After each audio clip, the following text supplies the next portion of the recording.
Well, all my dudes and dudettes and doodlers and dudees, yes, all dudes in between, welcome once again to the Everyday Missionary Podcast, episode 279.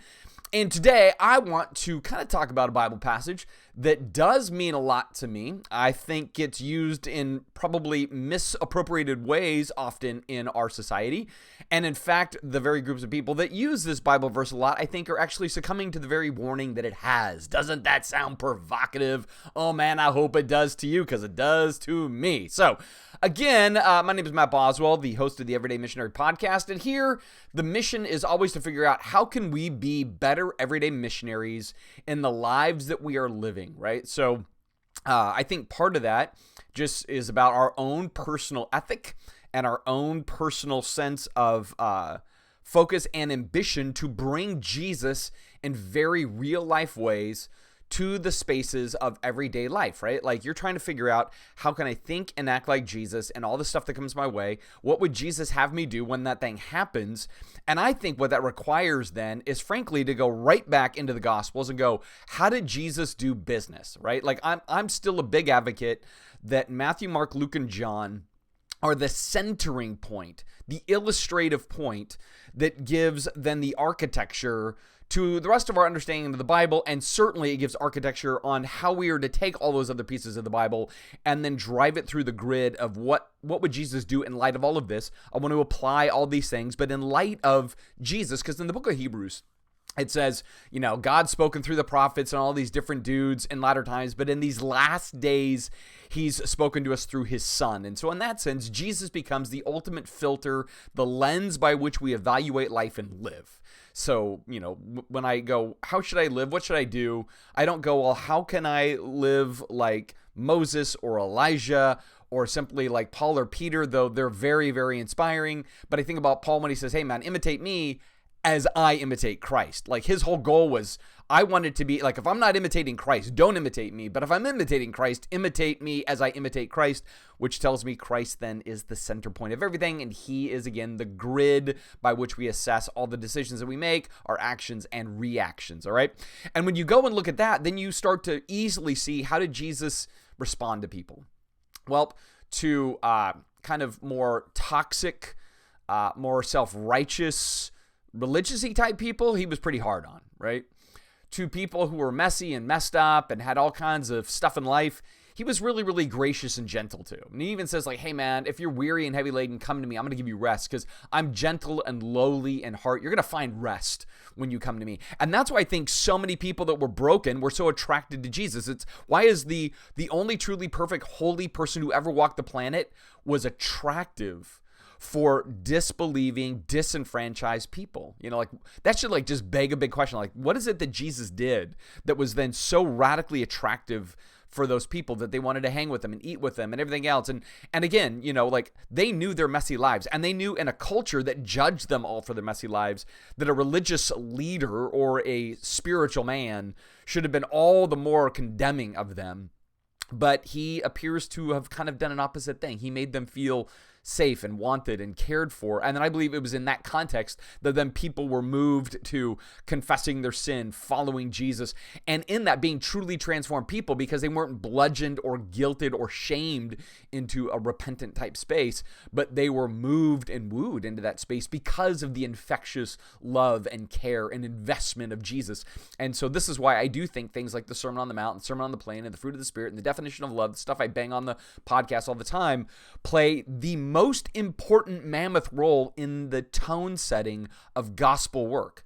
Like if that isn't the tone that is established, the radical love of a person because I love God so much, because I certainly believe the greatest commandment, when he says love God, love people, the way we prove that we love God is by loving people. And if we don't love people well, it shows we don't really love God like we think. It's platitudes, it's words, it's sappy speech.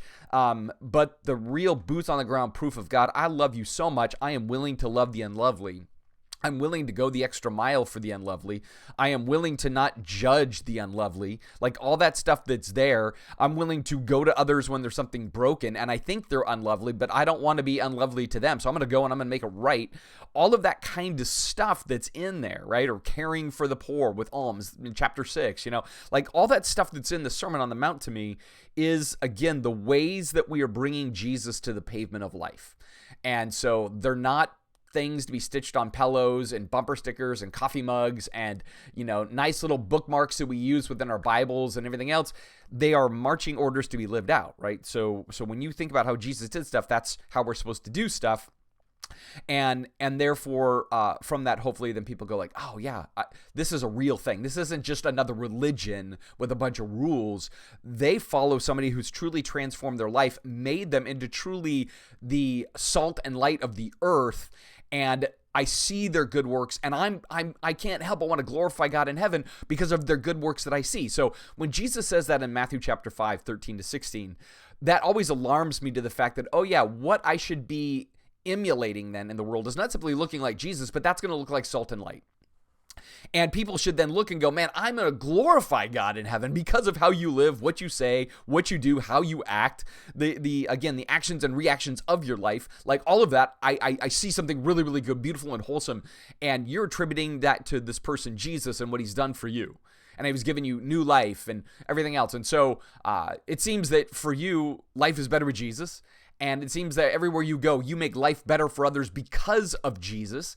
And man, I want to know this Jesus too. Like, I think that's just kind of my simplified crushing into a ball. I think that's what makes it drive. Now, I say all of that, right? Because what I am continuing to see pick up steam within our shared Christianity in the United States is an increasing tone of hostility toward the world. Instead of a tone of, like, when Jesus looks on the masses and he sees they're like sheep without a shepherd, it says he looks on them with compassion.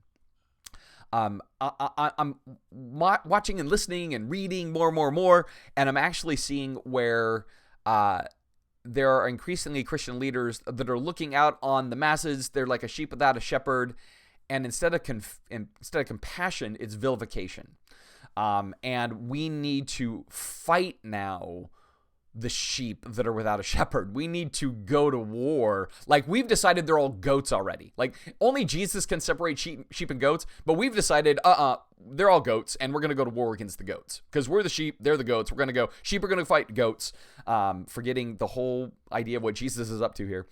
Because what matters more is the moral architecture of our culture than the saving of people that are disenfranchised from God or disbelieving or, deconstructed or, just simply have never come around, whatever it is, right? Like we go, no, we've got to actually stand against and resist and fight and demonize as opposed to evangelize, right? That's what I see happening more and more. And I say this because last week I was listening to a podcast. Mark Driscoll was on the Charlie Kirk. I don't know what his podcast is called exactly. It might just be called the Charlie Kirk Podcast. Charlie Kirk runs Turning Point USA. It's a conservative, I don't know if I call it a think tank necessarily. It's certainly a hyper-conservative advocacy group for, kind of the Christian right and right-wing politics and everything else. And so he had Driscoll on there. And one of the things he kind of talks about is he can't figure out why anybody would have any problem with Driscoll because he's one of the best Bible teachers and godly men he knows, and I'm like, maybe you don't know his history, but in the podcast, Mark was just kind of going to places that are like Mark Driscoll on steroids, right? And so it was the typical name calling and kind of subdividing out. You're only masculine if you're this way. Charlie Kirk joked about any pastor that doesn't do it like Mark is just a castrated eunuch. Which is just like I guess you have no balls if you don't do it the way Mark Driscoll does it. You have no balls if you don't just come and fight culture all the time, right? So I guess that's kind of what they're getting at in the podcast, and yet I think that captures something that I'm seeing more broadly, which is there is a rising voice of whether it be like Sean Foyt, or it is certainly Mark Driscoll, or certain kind of segments of the Southern Baptist Convention, or just kind of some of the communicators of just radical anti-wokeness, whatever it is. There is this rising tide of voices and churches and Christians that are displaying not only real hostility to the world and real belittlement of anybody that doesn't see things as they see them, but in this, I'm seeing a lot of Christians that are loving it, right? That they are loving this. That's right. We got to fight. We got to belittle. We got to mock them. They mock us as Christians. They persecute us as Christians. They hate us Christians. They want to cancel us as Christians. So we're going to cancel them. We're going to fight them. We're going to hate them. We're going to go after them. And they're just loving the fervor and the fire and the anger and the pointing and the everything else, you know? And at the core of this is this Christian nationalism that we've talked about on the podcast. Like historically, I haven't talked about it as much lately. I did in the last podcast just because it was pertinent to the topic at hand. But this rising kind of Christian nationalism that says we have to go after all of these social agendas, and we don't care about whether they... Not that they don't care if people get saved, but they frankly don't care if all the other stuff gets in the way, right? So as long as we're pushing all of this kind of cultural, moral, right-wing agenda, and maybe we look angry, maybe we look hostile, maybe we look judgmental, but frankly, we don't care because what is at stake is kind of the survival of the republic against this far left thing, right? And so with that, there is this rising group of teachers, or what I'm even seeing is teachers that used to be pretty level, now starting to dip their toe into the water of this kind of rhetoric-based thing. And frankly, here's why I think this is happening. I think it's twofold. Like, I think one, some people actually just really believe it. I think that's probably true. You know, I think it's wrong and flawed and very anti-Christ, but they just believe it. I think others, though, especially leaders I'm seeing, is they're realizing there is money and praise to be found in going down that road, right? And so, you know, it was funny. I know of a youth evangelist that was always just super chill. I would have said just kind of knew that the main things were the main things, like kids coming to know Jesus is what matters, right? And then I've kind of watched them over the last 18 months kind of go through this morph. And you know, I know that going through COVID was tough because there wasn't a lot of Christian camps to do. And so I think financially it was a little hard on that person and everything else. And so digging out of that, I'm sure, was a challenge. But then they started going down this road of what I'm going to just call anti-wokeness. And I'm using that term.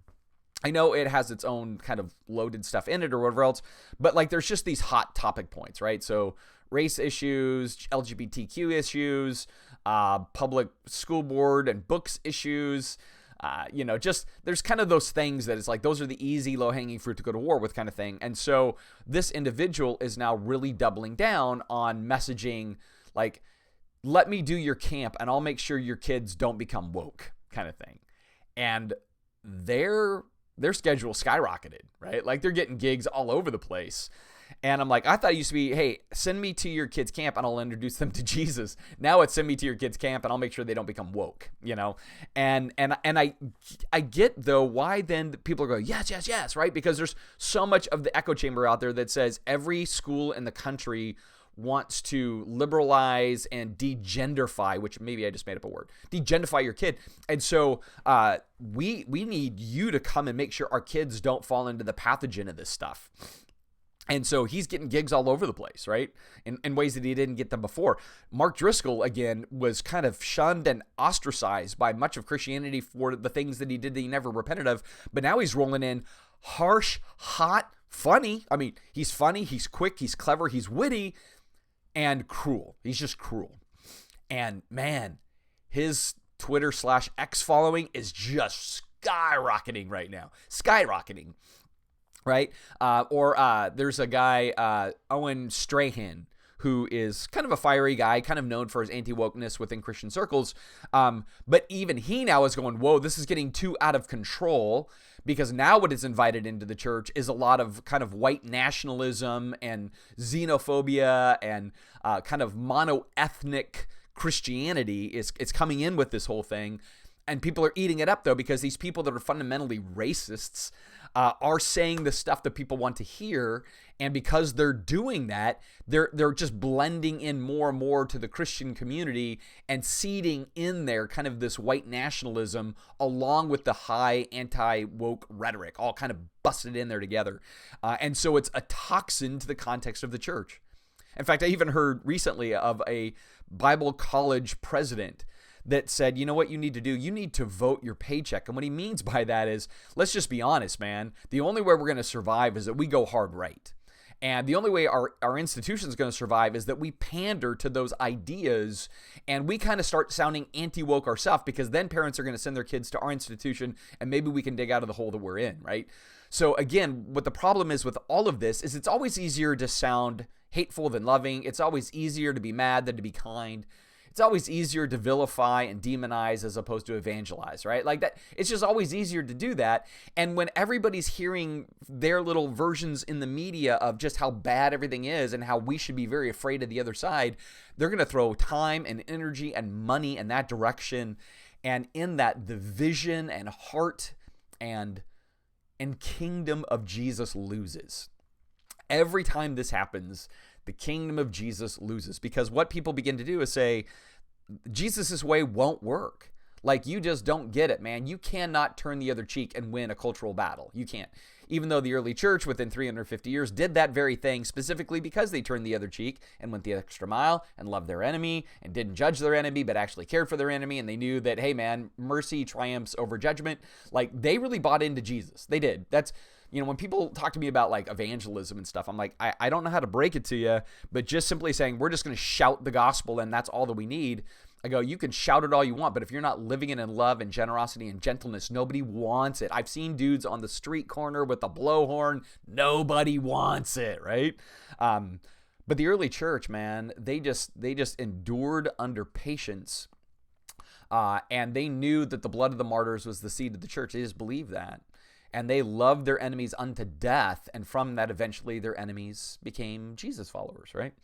And then within a couple hundred years after that, what happened? Christianity got power, and it got voice, and it got wealth, and it got the sword, and it became nationalists, you know? And it corrupted everything. For the longest time, it corrupted everything. I'm like, I think we're on a similar path if we don't watch out. So what does that have to do with then the passage I wanted to talk about today? You know, this idea that I'm seeing more and more teachers teaching to that position.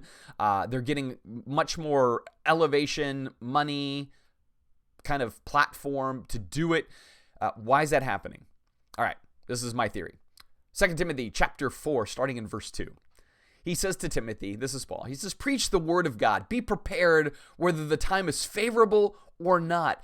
Patiently correct, rebuke, and encourage your people with good teaching. A couple of things there. First of all, yes, correct, rebuke, encourage. All of that is in there. Some of that is, you know, again, just adjusting the angle. Some of that is saying stop doing this. Others is saying start doing that, right? I think that's correct, rebuke, and encourage. But it's your people, right?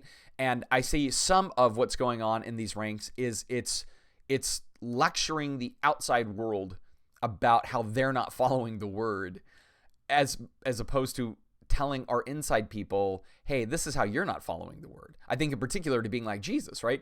It's like when you get these people rising up and they're just vilifying liberals or the left or whatever, what that is also then doing kind of to the insiders is saying, but you guys got all figured out. You're solid. You're good. In fact, we're all on the same team. We're the white hats and they're the black hats. We're right, they're wrong. We're sheep, they're goats, right? And so then it becomes toxic inside. They're not really being like or doing the way of Jesus, but they think by being angry they are, by being kind of put out at their world, they're being as Christ-like as they can be. In fact, the more angry they are at a lost world, the more Christ-like they are. I think that's incredibly broken thinking and completely flipping what the whole gospel intention is all about, but I think that's what's happening, right? Now in this, he says patiently. And when I hear some of these communicators and some of kind of the rhetoric, I would not put patience in the category of what they're doing, right?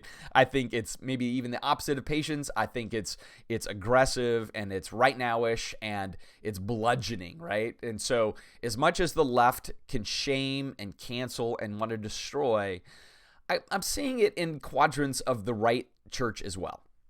And again, for the disbelieving world, doesn't throw me off at all. Like, I go, fully get it. What other tools do you got to go off of? What is the higher purpose for which you are contending? Our higher purpose is this dude named Jesus that said, oh, hey, let me tell you, blessed are the peacemakers, right? Blessed are the persecuted. Blessed are the poor in spirit, the mourning, the meek, right? He tells us so often, like, man, you got to be least to be greatest, right? You want to be first, you got to be last. You want to gain your life, you got to lose your life. So again, like, he, like, to the point of, like, broken record, like, he tells us what to do. And I think that's the hard part, right? So anyway, I look at this and I go, okay, that's what Timothy's supposed to do. Preach this word, be prepared, do it patiently, make sure you're, again, kind of course correcting, warning, and inspiring all at the same time, right? Your people with good teaching. Why does he say this? He says, for a time is coming when people will no longer listen to or admit sound and wholesome doctrine, which that idea they kind of combined. It's a single rooted word there, which literally we get the word hygiene from. So they will not admit hygienic truth. They won't admit stuff that is actually healthy and wholesome to their lives, right? They're not going to accept that kind of teaching. They will follow their own desires, their eagerness about something, and they will look for teachers who will tell them whatever their itching ears want to hear, and they will reject the truth and chase after myths. Now, when I look at this, I think so often people use this and go, oh, see, it's going to be false teachers. And I go, yes, but false teachers come in a lot of shapes and sizes, and the current let's go fight the woke world and vilify them in the process. And people are loving it and eating it up and following these guys hard. And those churches are growing. I go, yeah, because you're tickling their ears with what they want to hear. They want to know that they're better people than those other people and that their political views are valid religious views. And then people stoke that stuff.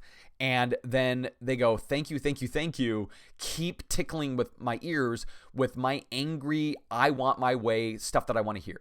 And keep reminding me of how those people are the problem. Those people are the blight on society. Those people are the ones that, frankly, if they all died tomorrow and went to hell, good for them. They deserve it. Like, there is just that tone. And sometimes those very words that are in there, you know?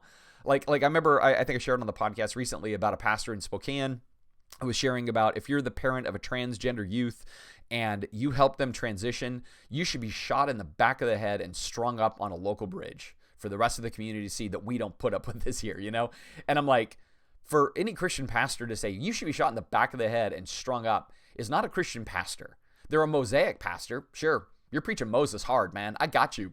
But you're not a Christian pastor, you know? But that video's got millions of views. Now, I think of the millions of views, a lot of them are horrified, but I think of the millions of views, there's a lot of sympathy in there probably too, right? And this goes back again to what's happening is people are wanting preachers. I mean, again, Driscoll's making the comeback because people want these preachers, I think it's Sean Fuke that's been traveling all over the country, you know, doing these worship sets. People are flocking to this, and there's some things that the guy pushes and teaches and says where I'm like, that ain't Christ, man. That ain't Christ. But it's got a big, big following, right? Like on his first tour during COVID, he was telling people what they wanted to hear. And that guy made millions of dollars during that year. Millions of dollars. People are throwing money and bodies at this stuff like nobody's business. And I think it simply comes down to these guys are telling people what they want to hear, and people are going to follow what they want to hear. And this is exactly what Paul is warning Timothy about. Like, dude, this is what they're going to do. They want to know they're better thans, and those other people are less thans, and they're going to eat it up. They want to know that they're always right, and these other people are always wrong, and they eat it up, right? He says, but you should keep a clear mind in every situation. Do not be afraid of suffering for the Lord. Work at telling others the good news and fully carry out the ministry God has given to you, right? And I love this because what he's kind of saying is, and if you don't go down that road or you stand up against these kinds of things, you're probably going to get your butt kicked.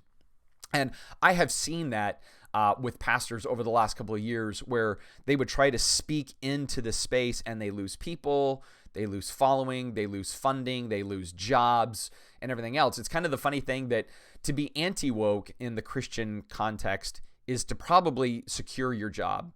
And in any way to say, hey, maybe we're going down a wrong road here is a good way to guarantee you may lose people or lose your job. And I'm not talking about actually being woke. I just mean to raise even any specter of any of those things in there and say, hey, maybe we're looking at this differently. Hey, maybe this is wrong. Hey, maybe we're going down a nationalistic road that is not a gospel-centric road. Maybe we're doing this wrong. You're looking for trouble, man. In other words, there's no money to be had in being woke in Christianity. There is only vilification, right? But to be anti-woke in Christianity, oh man, that's job security, baby. That's the road forward for some institutions, churches, and persons at this point. And I go, both woke and anti-woke ain't about kingdom stuff, right? So the fact that now this is now becoming the decider of we support or we reject misses the fact that I thought it was the gospel and the kingdom that matters. Now, to be perfectly clear, I look at the kingdom message and the kingdom temperament and I say, well, it's going to make both sides pretty uncomfortable. Both sides will have to admit that they are going too far in their attitudes and vitriol on many of the things that are happening, right? And so I think a kingdom way, a Jesus way, certainly is going to get beat up from both sides. But that's the idea. And what's happening now is both sides are wanting to ensure they don't get beat up, but they want to beat up the other side. And so, again, if you're a Christian that starts to slip toward a woke position, you're going to get throttled by the other Christians, but you'll be well embraced by the anti-religious woke camp. They'll embrace you for sure, right? And then you get to become angry at all of the anti-woke people, or you go anti-woke, and you're going to be totally embraced by a lot of people in that quadrant, a lot of which are now increasingly Christian and having this nationalistic idea about Christianity, and they're going to elevate you and give you platform and certainly give you money and everything else. But then you got to feed the beast, man. You got to keep feeding the beast. So you can't go into that. I'm going to stay within my own ranks. You can't go into that space and then kind of gin up all of the anger and anxiety, and then at some point say, whoa, we've gone too far, everybody. We need to get back to loving our neighbors ourselves. They don't want to hear that. Then they'll deplatform you. They want to hear like, no, we actually can go and really go after our neighbor now. We can vandalize their stuff in their yard if we want, or we can do whatever, like this is going to be the problem of these hyper kind of narrative ideas is there's no way to really pull back. Like once you're down that road, you have to kind of keep finding the next angry thing to keep anger churning. Because again, what gets people really going is either really exciting stuff or really angering stuff. And I think this is really angering stuff. And yet the angering stuff is the exciting stuff. People love to say amen to a preacher who's saying something about the left that is bitey. They go, yeah, that's right, amen, because, that's, I guess, apparently what Christianity looks like, right?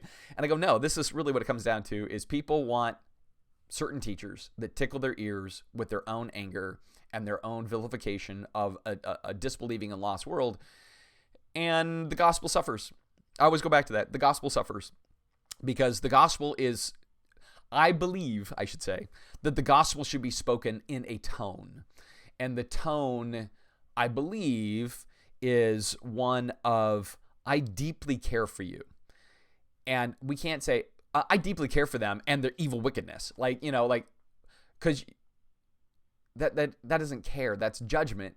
Knowing that your responsibility is to care, but you're busy being too judgmental to care. Like, that's going to always be that thing that I go like, we can't do it that. We have to do this different, Which is why then I'm such a big fan of just saying to everybody, please, please, please, please, just read your Gospels. Read your Gospels often. I love the rest of the Bible. I do, right? Like one of my favorite books is out of the Old Testament, actually, right? I'm a Bible teacher. Love to teach the Bible, right?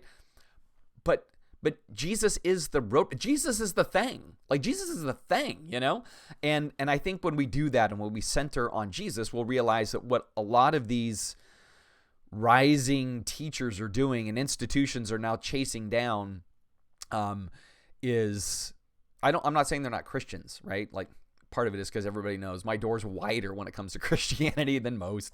I don't get into this because I guess I believe we're actually saved by grace. I think too often we judge everybody by their works, and I'm like, then I think it's just reapplying works to grace, and now we're deciding it's grace and works that decides whether somebody's saved. I'm just like, I'm gonna let Jesus sort that out. Hey man, you claim the name of Christ, you believe that Jesus died, rose for you, you were a sinner, you're saved by his grace. Like, I'm just more simplified. I get it. Not everybody agrees with that. I'm just like, I'll let God sort that one out. So I'm not questioning any of these people's salvation. I'm just not. But I'm certainly questioning their application of what they're doing and how it looks nothing like Jesus, and we need to get back to doing Jesus-like stuff. So that's why I say, everybody on the podcast, don't take my word for it. Go read the Gospels, right? Go read Matthew, Mark, Luke, and John. See how Jesus dealt with disbelieving people in a lost world. That's what I'd say. You could also see how he dealt with religious people in a religion-based world. He's hard on them, man, because they're doing what these guys are doing today. It's the same thing. Honestly, I go, Pharisees and Christian nationalists and these guys that are just like churning the butter of anti-wokeness, it's all the same stuff. It's just the arrogance of religion, I think, forgetting that all of our poop smells. Like, all of our poop smells. And the way that we are to go forward is not to go, but their poop smells worse, right? But to say, oh man, you know how bad my poop smelled when Jesus rescued me? And I am so humbled by that I just want to love you until you are humbled by that same gospel that humbled me. Like, that is the space that we should be in. And I think the more we're committed to that, the more we're saying, man, that's where I'm going to live and that's where I'm going to dwell. Well, then the more we're going to be effective everyday missionaries.